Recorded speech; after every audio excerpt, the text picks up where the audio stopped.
Penses-tu tout savoir sur le programme spatial soviétique? Des missions secrètes aux cosmonautes disparus, aujourd'hui nous allons déterrer les secrets les plus sombres et méconnus de l'ère spatiale soviétique. Numéro 20, Laika, la chienne de l'espace. Écoute, il n'y a pas moyen de tourner autour du pot, alors je vais commencer par une affirmation que tout le monde devrait pouvoir accepter. Cependant, à moins qu'il ne s'agisse de quelque chose que l'on puisse arrêter facilement, comme un défi physique ou quelque chose dont les résultats sont immédiatement visibles. Eh bien, en général, on teste d'abord les choses sur des animaux. La plupart du temps, il s'agit de rats, de souris, de cochons d'Inde, c'est pourquoi on les considère comme des sujets d'expérimentation, etc. Mais lorsqu'il s'est agi du programme spatial, aussi bien les États-Unis que l'Union soviétique ont décidé qu'il leur fallait quelque chose d'un peu plus grand. Nous sommes en 1957 et la course à l'espace bat son plein. L'Union soviétique était en tête sur de nombreux plans. Ils avaient le sentiment d'être bien plus proches d'envoyer un être humain dans l'espace. Cependant, ils savaient que ce serait risqué pour ceux qui, en fin de compte, serait leur première capsule spatiale. Contrairement à ce que beaucoup peuvent penser de l'Union soviétique, ils n'étaient pas toujours prêts à risquer une vie humaine simplement quand cela les arrangeait. C'était une des rares fois où cela ne les arrangeait pas. Alors ils ont trouvé une chienne errante, l'ont appelée Laika et l'ont embarquée à bord du vaisseau spatial. Mais ce n'est qu'après l'avoir opérée pour surveiller ses signes vitaux et l'avoir placée dans une cage à l'intérieur de la capsule. Cela a entraîné une dégradation supplémentaire de sa santé. Cela s'est produit avant même que le vaisseau, le Sputnik 2, ne décolle et que la pauvre chienne ne meure en quelques minutes. Maintenant, selon l'URSS, ils ont obtenu des informations précieuses et la mort de Laika a été saluée comme héroïque. Comme vous l'aurez deviné à mon ton, c'est un pur mensonge. Elle est morte si rapidement qu'il n'y avait pratiquement rien à en tirer. Quant aux données, en 1998, après la chute de l'Union soviétique, l'un des principaux scientifiques a admis ouvertement qu'il n'avait absolument rien appris et que la chienne ne méritait pas le sort qu'on lui avait réservé. Pour citer un personnage du film Un prince à New York, c'est vraiment dommage ce qu'ils ont fait à cette chienne. Numéro 19, les cosmonautes perdus. De la science-fiction à la théorie du complot, parlons maintenant des cosmonautes perdus. Ce sujet est un peu étrange et pourrait avoir plus de sens que vous ne le pensez. La théorie générale veut que non seulement plus de personnes aient été envoyées dans l'espace que ce que l'on croit, mais aussi que l'Union soviétique ait tenté de dissimuler leur existence pour une raison ou une autre. Par exemple, bien avant le premier vol spatial habité officiel, l'Union soviétique aurait apparemment envoyé un homme dans l'espace, mais celui-ci aurait dévié de sa trajectoire lors de l'atterrissage et aurait fini en Chine, où il aurait été retenu. Ainsi, l'Union soviétique aurait caché l'histoire de son retour périlleux afin d'éviter une mauvaise publicité. On a également parlé d'une recrue qui était censée devenir cosmonaute soviétique, mais qui est morte pendant l'entraînement, et l'Union soviétique a dissimulé l'affaire lorsque cette information a été révélée après la chute de l'URSS. Cela a poussé les gens à rechercher d'autres cosmonautes disparus après cet événement. Il y a ensuite eu les enregistrements de Thora Bird, des enregistrements audio découverts par des radioamateurs qui prétendaient enregistrer des missions ratées et les dissimuler ensuite. Alors, est-ce vrai ou faux? Contrairement aux sujets sophistiqués, il est beaucoup plus difficile de discréditer cela avec des faits concrets. Comme vous l'avez déjà vu, l'Union soviétique n'était pas la nation la plus scrupuleuse à l'époque et elle était sans aucun doute prête à prendre toutes sortes de risques et de mesures pour tenter de dépasser les États-Unis dans la conquête spatiale. Il est donc tout à fait possible qu'il y ait eu plus de lancements que ceux qui ont été officiellement enregistrés. Mais indépendamment du fait que les cosmonautes perdus soient réels ou non, ou qu'il n'existe pas de preuve définitive que cela se soit produit, la vérité, eh bien, elle est peut-être encore quelque part là dehors. Numéro 18, lancement raté vers la Lune. Comme je l'ai déjà mentionné, l'objectif le plus important de la course à l'espace était d'atteindre la Lune. L'URSS avait un énorme avantage sur les États-Unis, puisqu'elle avait réussi à lancer le premier satellite spatial avec Sputnik, ce qui avait déclenché une vague de paranoïa dans tout le pays, puis elle avait envoyé les premiers hommes et femmes dans l'espace, en faisant de nombreuses orbites autour de la planète, et ainsi de suite. Ils avaient tous les atouts, car ils avaient prouvé qu'ils pouvaient envoyer des gens là-bas. En revanche, les États-Unis avaient rencontré de grandes difficultés avec leur première mission Apollo et il semblait qu'ils étaient condamnés à perdre la course.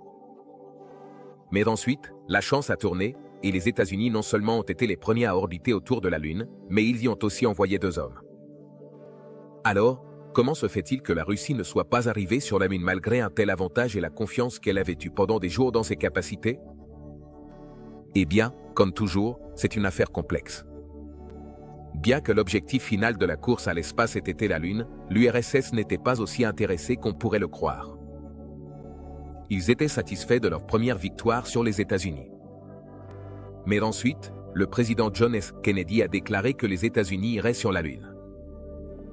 L'URSS a donc dû s'y engager elle aussi, sous peine de paraître faible et à la traîne. Malgré tout, il manquait de la planification et de la force nécessaires pour lancer les choses, comme cela avait été le cas avec leurs précédents projets spatiaux. Au lieu de cela, ils ont été assez réactionnaires et ne se sont vraiment motivés que lorsque les États-Unis ont réussi à faire passer une fusée Apollo autour de la Lune. De plus, il y avait le gouvernement et le manque de fonds alloués à leur programme spatial. Malgré leurs succès initiaux, cela a considérablement retardé le projet lunaire et les a donc encore plus ralentis. À peine quelques jours auparavant, le légendaire Apollo 11 était allé sur la Lune et avait emmené 2 hommes à son bord. Les Russes avaient testé leur fusée lunaire appelée N1, mais elle a explosé sur la rampe de lancement, détruisant à la fois l'engin et la plateforme dans le processus. Et à ce moment-là, ils ont su qu'ils n'iraient jamais sur la Lune, et ils ne l'ont pas fait depuis. Numéro 17, le canon spatial. Imagine un instant ta série de science-fiction préférée, surtout celle où les personnages voyagent à travers le vaste espace ou, au minimum, orbitent autour des différentes planètes qu'ils rencontrent lors de leurs aventures. Maintenant, prends un moment pour réfléchir à l'arsenal qu'ils emportent avec eux. La réponse la plus courante qui vient à l'esprit, ce sont les lasers, et cette supposition serait juste dans la plupart des cas. Cependant, la question de l'armement dans l'espace a toujours été un sujet fascinant à explorer. Tout d'abord, parce que la science-fiction nous a traditionnellement présenté ces armes à énergie ou à plasma comme des technologies en constante évolution. Mais une question intrigante se pose, qu'en est-il des armes conventionnelles? Serait-il possible d'utiliser des projectiles traditionnels dans le vide spatial? La réponse, étonnamment, est oui. La preuve la plus convaincante vient de l'Union soviétique, qui a fait un pas audacieux en construisant ce que l'on pourrait appeler un véritable canon spatial. Pour être plus précis, ils ont développé une pièce d'artillerie spécialisée de 23 mm, une arme unique en son genre. Ce dispositif ingénieux n'est pas resté au sol. Ils l'ont intégré stratégiquement à l'un de leurs vaisseaux spatiaux avec un double objectif, effectuer des tests approfondis et adopter une posture défensive face à la possibilité que les États-Unis développent des armes antisatellites. Il est fascinant de penser qu'à cette époque déjà, les grandes puissances envisageaient des scénarios de conflit au-delà de l'atmosphère terrestre. Pour replacer cela dans son contexte historique, cette arme innovante a vu le jour dans les années 70, coïncidant avec le moment historique où l'URSS a établi sa première station spatiale. Bien que l'arme n'ait été testée qu'une seule fois, cet essai a été couronné de succès et a démontré que le concept était viable. La raison pour laquelle aucune autre expérimentation n'a été menée est particulièrement intéressante. Le système présentait des défis importants pour le fonctionnement de la station et de son équipage. Parmi les problèmes les plus notables figurait la nécessité de consommer un précieux carburant pour effectuer les manœuvres d'orientation de la station, en plus des complications pour maintenir la stabilité après chaque tir en raison du recul considérable. Malgré ces limitations pratiques, nous peniait son mérite historique. L'URSS a réussi à créer et tester la première arme conçue spécifiquement pour une utilisation dans l'espace, une avancée technologique qui, bien que controversée, a marqué un moment significatif dans l'histoire de l'exploration spatiale. Numéro 16, la navette spatiale russe. Nous allons faire un grand bond dans le temps jusqu'à la fin des années 80. À cette époque, la Russie avait sa station spatiale Mir en orbite, une station que les États-Unis pouvaient utiliser et visiter grâce à leur navette spatiale. Quant à l'URSS, qui existait encore à cette époque, elle ne disposait pas de navette spatiale fiable, alors elle a fait ce que n'importe qui aurait fait dans cette situation. Ils ont volé les plans de la navette spatiale américaine grâce à leur organisation pas si secrète que ça, le KGB. Oui, tout cela est vrai. Je ne vais pas entrer dans les détails sur la façon dont ils ont obtenu les avions, car c'était un peu compliqué. Cependant, je dirais que cela a impliqué beaucoup d'ordinateurs, quelques pots de vin et le fait de laisser les États-Unis faire tout le travail difficile afin de pouvoir rassembler tous les documents nécessaires et reproduire la navette spatiale à l'identique. Et c'est exactement ce qui s'est passé. Ce qui est ironique, cependant, c'est que, malgré la création d'une réplique réussie, ils ne l'ont lancé qu'une seule fois et ont abandonné le programme en 1994. À ce moment-là, l'URSS était fini et il fallait prendre d'autres mesures pour redresser la nation. Mais ce fut sans doute l'un des plus grands coups d'État de tous les temps, et on ne peut que se demander ce qui se serait passé si ce vol avait eu lieu des décennies plus tôt. Numéro 15, la station spatiale Salyut. Comme nous l'avons mentionné, malgré l'échec de l'Union soviétique dans la course à l'espace, elle a remporté bon nombre des premières épreuves. Même après que les États-Unis aient atteint la Lune et s'y soient posés, mettant pratiquement fin à la course à l'espace, l'URSS a eu un dernier sursaut pour prouver qu'elle continuait à bien travailler sur ce front. Cela s'est produit en 1971, lorsqu'ils ont lancé les premières stations spatiales Salyut. Conçues pour une durée de vie opérationnelle de 6 mois en orbite, Salyut a accueilli un équipage pour une mission de 24 jours, ce qui constituait alors un record. Pour mettre cela en perspective, Buzz Aldrin et Neil Armstrong ne sont même pas restés une journée entière sur la Lune avant de commencer leur retour sur Terre. Cela s'était préparé pendant de nombreuses années, surtout lorsqu'ils se sont rendus compte qu'ils n'atteindraient pas la Lune. Et même si la première station a échoué à cause d'un incident de décompression lors de la rentrée. Numéro 14, Navenera. Je vais faire quelque chose d'un peu radical ici et parler d'une réalisation russe qui n'impliquait ni la Lune ni la Terre. Au début des années 1960, l'URSS a décidé qu'elle voulait construire une série de sondes. Comme il l'avait déjà démontré, il pouvait les construire avec succès et ensuite les lancer, non pas vers la Lune, mais vers Vénus, précisément n'importe où. Non seulement ils l'ont fait, mais ils ont aussi réussi à introduire 13 sondes individuelles dans l'atmosphère de Vénus, et 10 d'entre elles sont allées jusqu'à la planète pour recueillir des données. C'est fou d'y penser, mais c'est vrai. Et, bien sûr, si tu connais l'état de Vénus, tu sais qu'il y fait extrêmement chaud, donc aucune des sondes n'a duré très longtemps. Mais, encore une fois, elles sont arrivées là-bas dans les années 1960, ce qui était inédit à l'époque. Numéro 13, ZO. C'était toute une série de sondes que l'URSS a envoyées tout au long de l'histoire de la course à l'espace. La première a été lancée en 1964, tandis que le modèle 8 a été envoyé dans l'espace en 1970. Mais qu'est-ce qu'elle faisait vraiment là-haut dans l'espace? Pratiquement tout ce que tu pourrais imaginer, en réalité. Elles ont été envoyées pour recueillir des données sur la Lune, d'autres planètes et même pour s'aventurer dans l'espace interplanétaire, si elles parvenaient à aller aussi loin. C'est quelque chose qui se perd parfois dans la confusion de ces sujets. La course à l'espace ne consistait pas seulement à atteindre l'espace, la Lune ou à y envoyer des gens. Il s'agissait d'obtenir des données sur l'espace lui-même et tout ce qu'il contenait. Avant cette période, nous avions très peu d'informations sur lesquelles nous appuyer. L'une d'entre elles serait Zond 3. Non seulement elle a pris de nombreuses photos de la Lune, mais elle a aussi orbité autour du Soleil pendant un bon moment. Ils ont envoyé une sonde sur la Lune et, oui, elle contenait des formes de vie, mais ce n'étaient pas des humains. Et même si cela ne représente peut-être pas les aspects les plus importants de la course à l'espace, ni des contributions de l'URSS, cela a tout de même démontré jusqu'où ils étaient prêts à aller pour obtenir plus d'informations et découvrir ce qu'ils pouvaient apprendre de plus sur l'espace en général. Numéro 12, le programme spatial militaire russe. C'est un élément clé de la stratégie de défense de la Russie et il se concentre sur le développement et le déploiement de satellites pour la navigation, la reconnaissance et les systèmes d'alerte précoce courants. Son principal objectif est d'assurer des avantages stratégiques dans la technologie spatiale. En ce qui concerne les opérations, les atouts majeurs incluent un système de navigation, un satellite de communication militaire et des satellites d'alerte précoce du système EKS. Au cours des différents lancements du programme spatial soviétique, entre 1961 et 1981 environ, ils ont mené de nombreuses missions qui consistaient à tenter d'accomplir certaines actions militaires, principalement avec des satellites et des dispositifs similaires. La raison en est douloureusement évidente, c'était l'époque de la guerre froide et les États-Unis comme l'URSS cherchaient désespérément tout avantage qui pourrait leur donner l'ascendant sur leurs ennemis de l'autre côté de l'océan. Donc, si cela signifiait qu'ils devaient utiliser des outils dans l'espace pour y parvenir. Eh bien, c'est ce qu'ils ont fait. Mais le public ignorait ces missions, n'est-ce pas?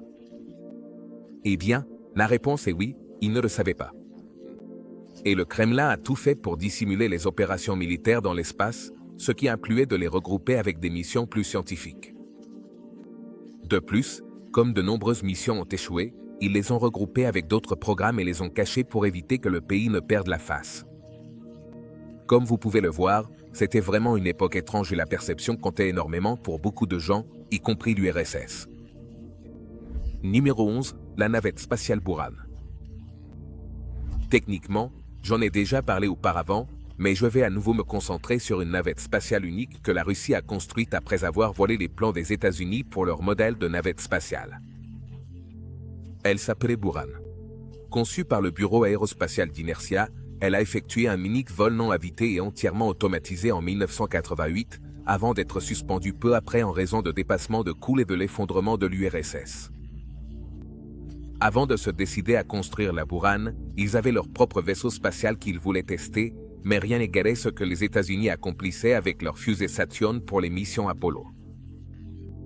Et lorsqu'ils ont finalement reçu les plans, ils ont compris qu'ils étaient bien supérieurs à ceux qu'ils avaient auparavant, alors ils se sont tout simplement lancés dans la construction des leurs. Le fait que l'argent ait contribué à l'échec du projet est ironique, car ce n'est pas très différent de ce qui est arrivé à la NASA peu de temps après. Donc, si l'on y réfléchit bien, il existe une certaine symétrie dans la course à l'espace. Numéro 10, origine de la course à l'espace. J'ai parlé de l'objectif de la course à l'espace, les États-Unis contre l'Union soviétique pour atteindre l'espace et être les premiers à poser le pied sur la Lune. Mais t'es-tu déjà demandé pourquoi ils ont choisi cet endroit pour se lancer dans une telle course? Eh bien, la réponse est tout simplement que cela s'est imposé ainsi après les événements de la Seconde Guerre mondiale et le véritable essor de l'Union soviétique. Les anciens alliés étaient devenus incroyablement distants les uns des autres. Ils ont stocké des armes nucléaires, rassemblé leurs alliés derrière le rideau de fer et se sont préparés à une nouvelle guerre. Et tout ce qu'ils ont fait à partir de ce moment-là est devenu une compétition. Leurs économies, leur puissance militaire et même leur sport sont devenus des occasions de prouver la supériorité d'un pays au fil des années. Et l'espace n'était tout simplement qu'un autre terrain pour tenter de démontrer leur supériorité. Numéro 9, la station spatiale Mir. La station spatiale Mir, un exploit extraordinaire de l'ingénierie spatiale soviétique, a détenu le record de la station spatiale la plus durable de l'histoire jusqu'à l'arrivée de la Station spatiale internationale.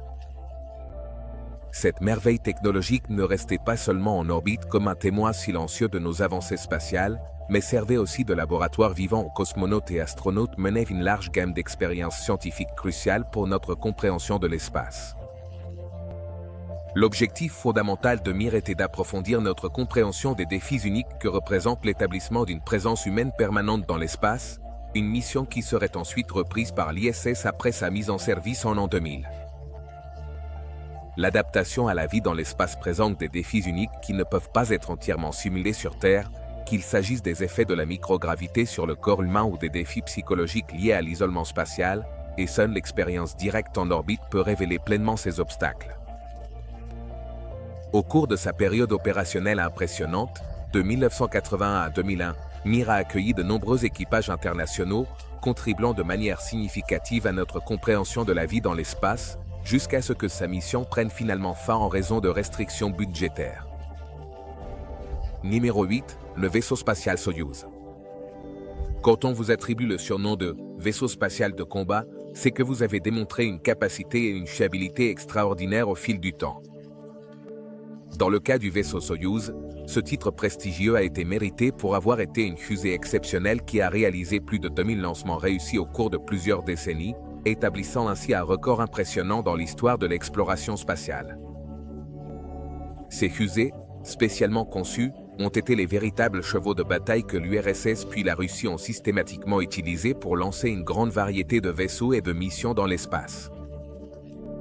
Son importance est devenue encore plus cruciale lorsqu'il est devenu le seul moyen de transport disponible pendant environ une décennie pour acheminer aussi bien des astronautes que des fournitures essentielles vers la Station spatiale internationale, démontrant ainsi son rôle indispensable dans la collaboration spatiale internationale. À l'apogée de son utilisation, la Russie maintenait un rythme remarquable d'environ 60 lancements par an pour soutenir ses différents programmes et missions spatiales. Sans aucun doute, on peut affirmer qu'il s'agissait d'une famille de fusées exceptionnellement robuste et fiable, qui a établi de nouvelles normes dans l'industrie aérospatiale. Ainsi, même si l'URSS n'a pas atteint tous ses objectifs dans la course à l'espace, l'héritage durable de l'agence spatiale russe continue de se manifester à travers des réalisations technologiques remarquables, comme le programme Soyouz. Numéro 7, Alexeï Leonov. Tout au long de l'extraordinaire histoire de la course à l'espace, de nombreux hommes et femmes courageux ont laissé une empreinte indélébile dans l'histoire de l'humanité. Cependant, parmi ces figures légendaires, il existe un héros dont la contribution remarquable passe souvent inaperçue, Alexeï Leonov. Cet intrépide cosmonaute soviétique allait devenir une figure pionnière en accomplissant un exploit sans précédent dans l'exploration spatiale. Qui était exactement cet explorateur courageux qui osa faire le premier pas hors d'un vaisseau spatial? En tant que membre éminent du programme spatial soviétique, Leonov était destiné à entrer dans l'histoire. Le 18 mars 1965, jour historique, après avoir été lancé dans le cosmos à bord d'un vaisseau soviétique spécialement adapté pour cette mission révolutionnaire, Leonov reçut l'ordre extraordinaire de faire ce qu'aucun être humain n'avait jamais tenté auparavant, quitter la sécurité relative de son vaisseau spatial et s'aventurer dans le vide de l'espace. La tension était palpable parmi tous les participants à cette opération pionnière et risquée, à tel point que les responsables soviétiques, connus pour leur extrême prudence, gardèrent la nature exacte de la mission secrète jusqu'à être absolument certains du succès de l'opération, attendant la confirmation du retour sain et sauf de Leonov à bord du vaisseau et de son retour ultérieur sur Terre. Numéro 6, danger écarté. Lorsque les photos et la vidéo ont été publiées, tout le monde a compris que nous pouvions aller et être parmi les étoiles, Mars. Je vous ai déjà dit que l'URSS avait lancé une sonde pour tenter d'obtenir des données sur Mars. Et, même si cela n'a pas fonctionné, cela n'a pas empêché l'Union soviétique de penser à la planète rouge. Lorsqu'il y a un camp perdant dans une compétition féroce, il peut être mauvais perdant et boudé, ou bien essayer de surpasser les gagnants d'une manière ou d'une autre. Quand les États-Unis sont arrivés sur la Lune, l'URSS n'était pas très contente, alors ils ont décidé de présenter un plan pour aller habiter Mars. Et ils ont aussi envisagé d'aller sur Vénus. Quoi qu'il en soit, le plan restait le même. Ils avaient des projets ambitieux non seulement pour y aller, mais aussi pour y vivre pendant un an et ainsi démontrer encore davantage leur supériorité. Et c'était un plan tellement concret qu'ils ont même commencé à effectuer des tests où plusieurs personnes, ainsi que de nombreux animaux, y périrent en conséquence. Finalement, ils ont abandonné ces projets et l'humanité n'est toujours pas allée sur Mars. Numéro 5, Valentina Vladimirovna Tereshkova. Il est un peu ironique que l'URSS ait été prête à envoyer une femme dans l'espace, étant donné qu'à cette époque, les femmes n'étaient pas bien vues dans de nombreux pays. Mais après avoir envoyé le premier homme dans l'espace, l'Union soviétique a décidé d'organiser des tests de sélection pour des femmes capables d'égaler cet exploit. Au minimum, ils voulaient s'assurer que les femmes pouvaient aussi survivre au stress des voyages spatiaux, ce qui, d'un point de vue scientifique, est une question pertinente compte tenu des différences entre la physiologie masculine et féminine. Parfois, on commençait avec un groupe de 400 personnes, qui était réduit à 40, puis à 5, et parmi elles, Valentina était choisie. Mais pourquoi? Eh bien, cela aurait pu être grâce à ses compétences de parachutiste, mais en réalité, c'était parce que son passé ressemblait davantage à celui d'une soviétique loyale, ce qui a facilité son ascension. Elle a fait le tour de la Terre 48 fois en 3 jours lors de sa mission, et c'est grâce à elle que la NASA a eu l'idée brillante et inédite d'ouvrir les options aux femmes astronautes. Et c'est ainsi qu'est née la légendaire Salyride. Mais sans Valentina, rien de tout cela ne serait arrivé. Numéro 4, Yuri Gagarin. Si Buzz Aldrin et Neil Armstrong resteront à juste titre dans les mémoires pour avoir été les premiers hommes à marcher sur la Lune, Yuri Gagarin occupera à jamais une place particulière dans l'histoire de l'humanité en tant que premier être humain à s'être aventuré au-delà de l'atmosphère terrestre et à être revenu avec succès. Cet exploit extraordinaire prend encore plus de sens lorsque l'on considère les circonstances de son vol historique. Gagarin ne s'est pas envolé dans le cosmos à bord d'un vaisseau spatial sophistiqué conçu spécialement pour l'exploration spatiale, ni dans une navette moderne équipée de la toute dernière technologie, mais dans un missile balistique modifié, du même type que ceux initialement conçus pour transporter des ogives nucléaires. Ce mémorable 12 avril 1961, ce courageux cosmonaute soviétique n'a pas seulement marqué l'histoire en accomplissant une orbite complète autour de notre planète à bord de sa capsule Vostoki, il a aussi ouvert la voie à une nouvelle ère dans l'exploration spatiale.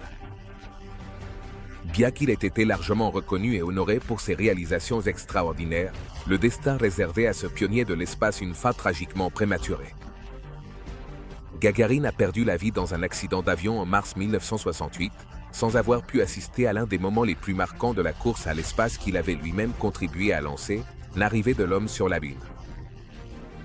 Numéro 3, Sputnik. Il est remarquable qu'un seul Maurice soit connu de tant de personnes à travers le monde pour ce qu'il a accompli. Et pourtant, c'est précisément à cela que Sputnik fait référence pour beaucoup.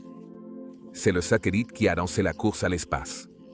Et une fois qu'il est arrivé là-haut, les espoirs et les rêves de nombreuses personnes concernant ce qui pourrait être possible par la suite l'ont accompagné. Il a été lancé en 1957, des années avant l'annonce du voyage vers la Lune, et une fois en orbite, il a envoyé des signaux en continu à l'Union soviétique, prouvant qu'il fonctionnait toujours, et il ne s'est arrêté que lorsque ses batteries ont été épuisées. Ce qui est ironique, c'est que les États-Unis n'avaient non seulement pas prévu que cela arriverait, mais il y a eu une panique généralisée quant à ce que ce satellite pouvait faire et à ce que les Soviétiques pouvaient encore envoyer dans l'espace avec le lancement de Sputnik. Les États-Unis et l'URSS étaient sur le point d'intensifier la guerre froide d'une manière qui ne se calmerait pas avant plus d'une décennie. Et tout cela à cause d'une simple boule de métal envoyée dans l'espace. Numéro 2, l'OKB. Si je vous demandais où s'entraînent les astronautes américains avant leur voyage dans l'espace, vous répondriez probablement dans diverses installations de la NASA, et ce serait exact. Mais si l'on vous demandait où s'entraînaient les astronautes de l'URSS, vous ne le sauriez sans doute pas, car cela a été gardé secret pendant de nombreuses années. La véritable réponse est l'OKB-1, un bâtiment isolé en périphérie de Moscou, qui formait non seulement des personnes comme Yuri Gagarin, mais aussi de nombreux autres cosmonautes. Ces installations ont joué un rôle fondamental dans le développement du programme spatial soviétique et ont été à l'origine de la création de technologies spatiales clés, en plus d'atteindre des jalons importants. Au départ, l'accent était mis sur les missiles balistiques, puis l'activité s'est rapidement tournée vers l'exploration spatiale, avec la conception du R-7 Semyorka, le premier missile balistique intercontinental au monde, qui est devenu la base des lanceurs spatiaux soviétiques. Après la mort de son fondateur en 1966, OKB a poursuivi son héritage sous différents noms, contribuant à la station spatiale Mir et au lanceur inerte capable de transporter la navette spatiale Bural. Aujourd'hui, elle reste une partie intégrante des efforts spatiaux de la Russie, perpétuant un riche héritage d'innovation et d'exploration qui a commencé avec ses travaux fondateurs dans la science spatiale et les voyages dans l'espace. Numéro 1, Sergei Korolev. Bien que nous connaissions les hommes et les femmes qui ont marqué l'histoire de l'exploration spatiale, nous oublions parfois ceux qui ont rendu possible leur arrivée là-haut. Dans le cas du programme spatial soviétique, des réalisations comme Sputnik et les différents vaisseaux lancés au fil des années n'auraient jamais été possibles sans un homme nommé Sergei Korolev. C'est lui qui a travaillé sur les missiles et les fusils pour les soviétiques pendant la Seconde Guerre mondiale et après, avant de rejoindre le programme spatial. Il a été le visionnaire derrière Sputnik et la seule tentative soviétique d'atterrir sur la Lune avec le vaisseau Luna 9. Sous la direction de Korolev, l'OKB-1 et le programme spatial russe ont accompli des exploits historiques, comme le lancement du premier satellite artificiel et l'envoi du premier être humain dans l'espace à bord de Vostok 1 en 1961. Korolev est mort lors d'une opération à la fin des années 60, et l'on peut dire que les espoirs de l'Union soviétique de gagner la course à l'espace se sont probablement évanouis avec lui. Tout cela provient des profondeurs de l'espace et des différentes personnes, vaisseaux et animaux que l'Union soviétique a tenté d'utiliser pour s'assurer d'être les premiers à atteindre la Lune et au-delà. On se retrouve dans la prochaine vidéo.